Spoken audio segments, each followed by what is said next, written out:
Hi, my name is KeriKondracki. I am a missionary with MANNA worldwide. I also build women's ministries, which are called Women of Worth Ministries. And I partner with MANNA in ministries primarily in Europe, but also in other locations around the globe. MANNA Worldwide is a nonprofit, Christian-based, faith-based organization that reaches children who are in poverty-stricken areas. We start feeding the children, we meet their physical needs, and then we meet their spiritual needs. We teach them about the love of Christ, and more importantly, we show them the love of Christ. And we also educate these children, and we provide opportunities to counsel them and mentor them. We connect them to churches. In fact, every MANNA worldwide ministry is connected to a church plant, because when we introduce the children and their families to Christ, we want them to be able to worship and grow in their relationship with Him. I'm going to show you some slides today of the ministries that I oversee, including orphan care homes, and we have an orphan care home in Gorbovity, Ukraine. And the first slide is our Smile House family home. This is a teenage home for girls and boys, but mostly girls, that we've been able to rescue from the streets of Kyiv, Ukraine. We bring them into our home. Our house parents, Nadia and Vova Rezmir, feel called to serve the orphans of Ukraine, and they pour into these children. And I've worked with these kids for 10 years, and I've seen them grow in the nurture and the love, and they thrive in this environment, and they learn how to give back. They learn how to pour into other children in need, and that's exactly what they're doing right now. At the start of the war, February 24th, when Russian tanks invaded Kyiv, Ukraine, our family of Smile House ended up hiding in their basement for the next 24 days until we could get them out. I flew to Romania, where we have another children's home called Father's House in the Carpathian Mountains of Cumberland, Romania. And I was there the night that our girls showed up at that house. They had driven from Ukraine. They were able to escape the war-torn country of Ukraine and get to a safe house of Father's House in Cumberland, where I met them, and we were able to reunite in another country.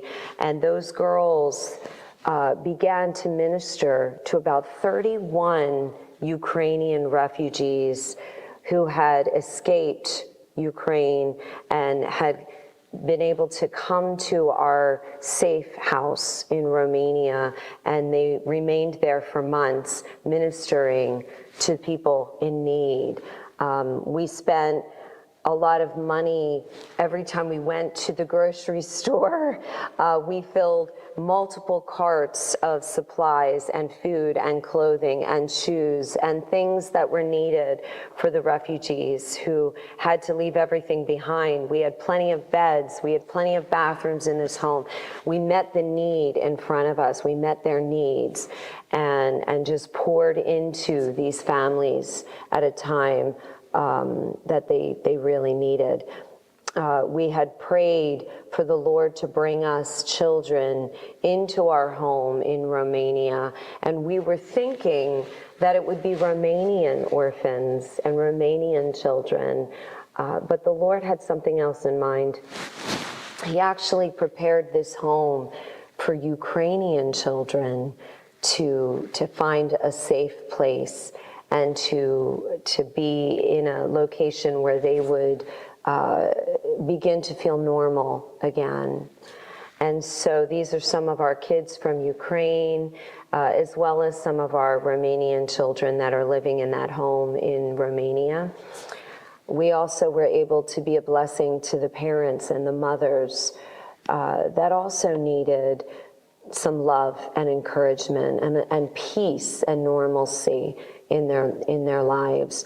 We were able to feed them and host beautiful events for them where we could open the Word of God and just pour the truths found in His Word into the lives that were so broken and unsettled at that time. It was a wonderful time for all of the women involved, the Americans, the Romanians, and the Ukrainians that were living in that house. We had 49 that we were sheltering in that one location. And you know, the Lord gave us that house. Every time the Lord calls us to do something and to serve Him, He provides for our needs and He equips us for what we are about to do. And then He pours out His great blessings. All we have to do is to show up and be ready and be willing to meet the need in front of us. The Lord has allowed me to travel all throughout Romania. We have 13 projects in that country with MANNA Worldwide, including projects that focus on meeting the needs of women. And our Women of Worth conferences are such a wonderful time of encouragement and love and blessing and teaching and training and mentorship that we offer to women who are broken. Many of them are experiencing great loss and discouragement in ministry. A lot of our leaders that are pouring into the community, women and children, they themselves are in need of encouragement and love and just something to help them move on and take that next step to serve the Lord. So we offer Women of Worth conferences for the women in the communities. We also offer leadership training for the women who feel called to serve in their communities, including the women that you're looking at in these two pictures. These are women who minister in the southern region of Romania to a gypsy population in multiple areas. We have nutrition centers that feed children. We have schools. We have church plans. We have sustainable income projects where we have leaders, women who teach and train women in their community that need work, that need jobs, that need someone to come alongside of them and show them skills, teach them skills, teach them how to budget so that they can provide for their families. And that's something that our Women of Worth ministries offer. This particular group of women in Severin, Romania, are broken because they had a woman leader, a woman named KeriKondracki, who ran our ministries in Romania and oversees the projects on the ground. She's the mother and the grandmother to all of these ladies sitting in this room. And she had COVID last year, and she passed away from COVID.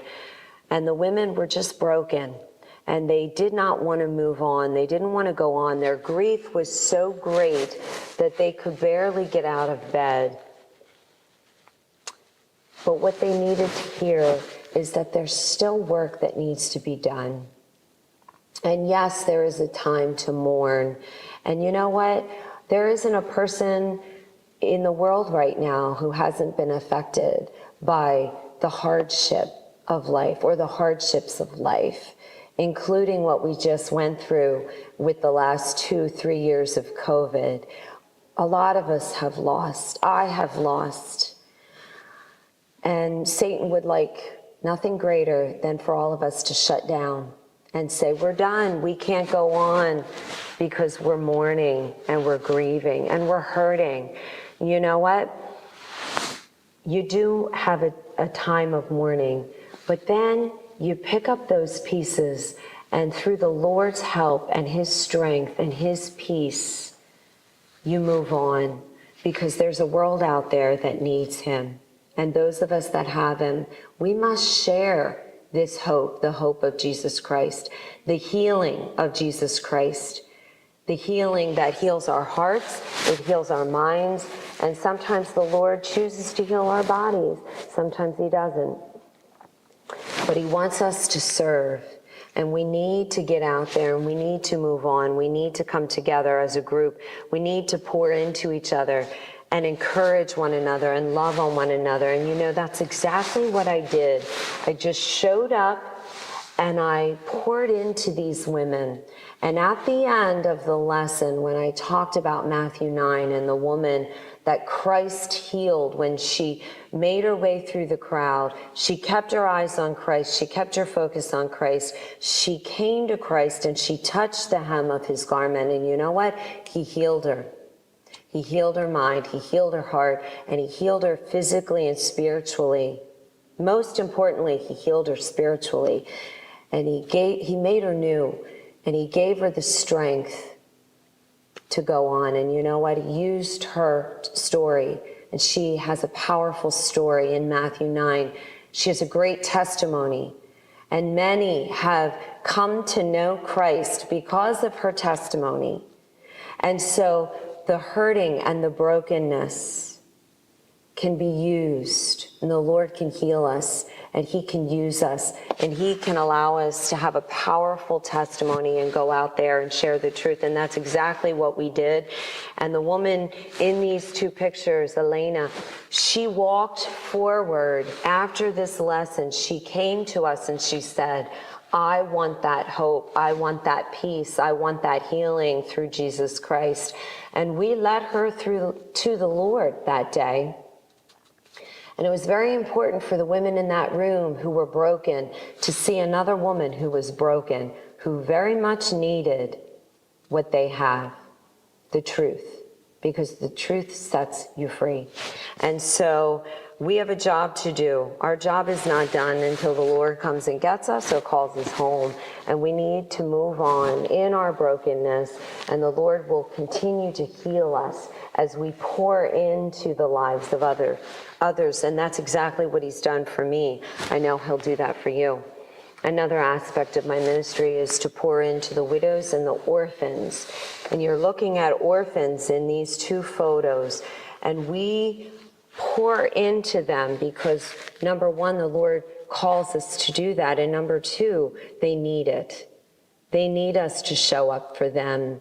Orphans and widows are some of the most neglected people groups in the world, and yet the Lord loves them, and he calls us to serve them. And so everywhere we go, we host events and parties for the children. We do birthday parties for orphans and make them feel so loved and special.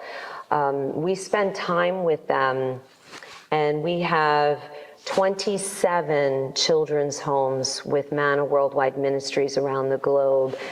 This is one of our homes in Severin, Romania. It's a mostly teenage orphan care home. We pour into these kids, and they know they're loved. In this particular church in Tinca, Romania, which is in the northern area of Romania, we have 3 MANNA nutrition centers. We have multiple church plants in this region. We have a STARS educational program for gypsy children. We built them a school because the government would not allow these gypsy children to attend the public school. So we built them a school, and we hired a wonderful teacher who knows the Lord, serves the Lord, and loves these gypsy children. And she pours into these kids, and they're receiving a better education in our school than they are in any other school in this region. We had our Women of Worth launch in this particular community. And I always find it interesting that the Lord chooses the hardest locations, the most poverty-stricken areas, where people are seen as the least of these, the gypsy population. That's where the Lord wants to show up.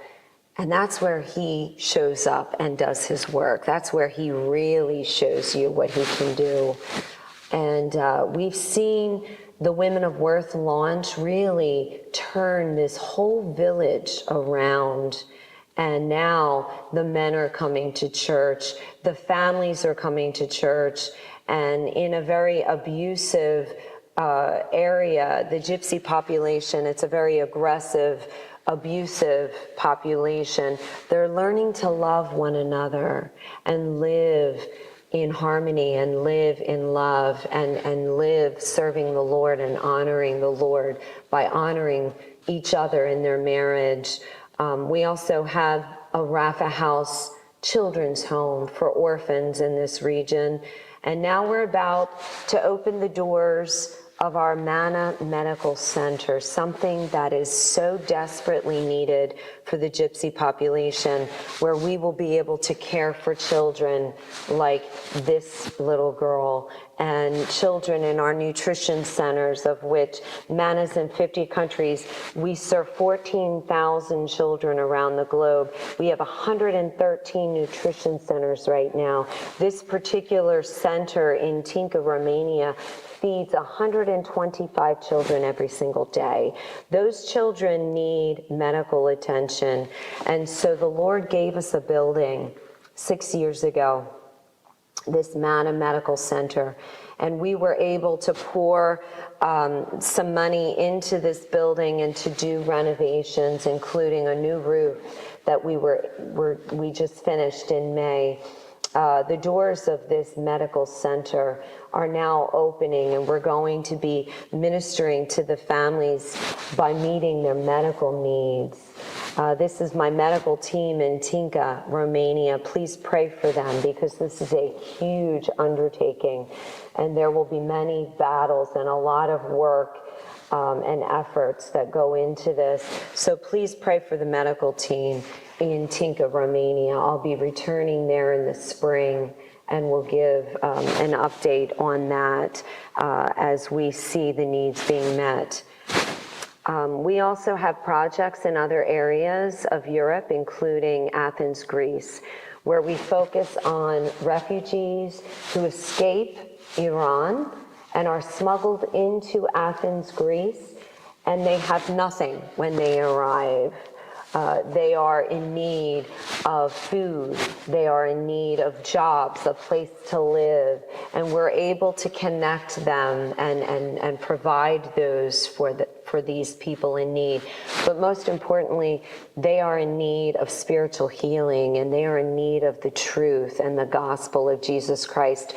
And we invite them into our church, Voice of Truth, and we share the truths found in God's word. And when they hear the truth, it sets them free, and they want it. And many of these Muslims are giving their hearts to Christ and following the Lord in baptism. Some of them will give their hearts to Christ and come back the next morning and say, we want to be baptized, we want to belong to Christ.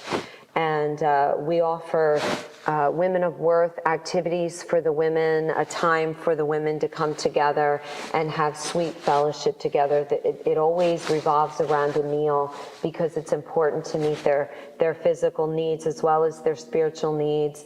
And we do paint nights, and we provide opportunities for them to have sustainable income projects. They learn to make purses, they learn to make jewelry, they learn to make clothing, and of course they learn to budget and provide for their families. We offer WOW, Women of Worth, leadership training, and these are just a few of my leaders in Europe. And I want to end with this picture of the ladies, the young girls in Smile House in Gorbovice, Ukraine. One of the girls in this picture, Elena, has a sponsorship to come to America. We provide opportunities for women and children and families all over the world to come to know Christ, but we meet physical needs and emotional needs, educational needs, mental needs. We bring whoever wants to come to America, if we can find a sponsorship for them and they desire to leave Ukraine, we now have sponsors that are willing to take them into their homes. And Elena will be moving to Kansas City, Missouri, and joining the church in that region that has offered to take her in, give her a job, give her a car, some startup cash to just provide a better life for her, and also an opportunity for her to share her story and touch the lives of people in that community. This is a partnership. We want to continue building partnerships between our prayer warriors, the churches, and the people in the churches that pray for our people overseas. We want to connect them in a very special way, and bringing Elena to this church is going to connect this church with everyone in Ukraine, in our Smile House. And it's a partnership that will continue to build and grow and thrive in the future.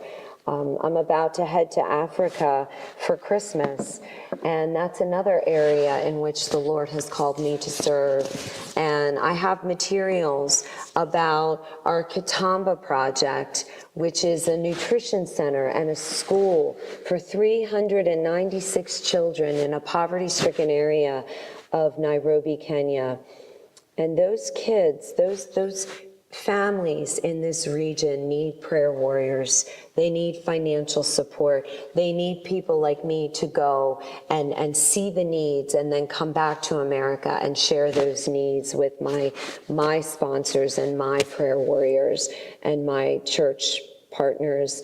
And so I ask you to pray for my ministries in Europe, but also pray for my ministry in Kenya as I get ready to go. If you're interested in learning more about our Africa ministry, you can contact me.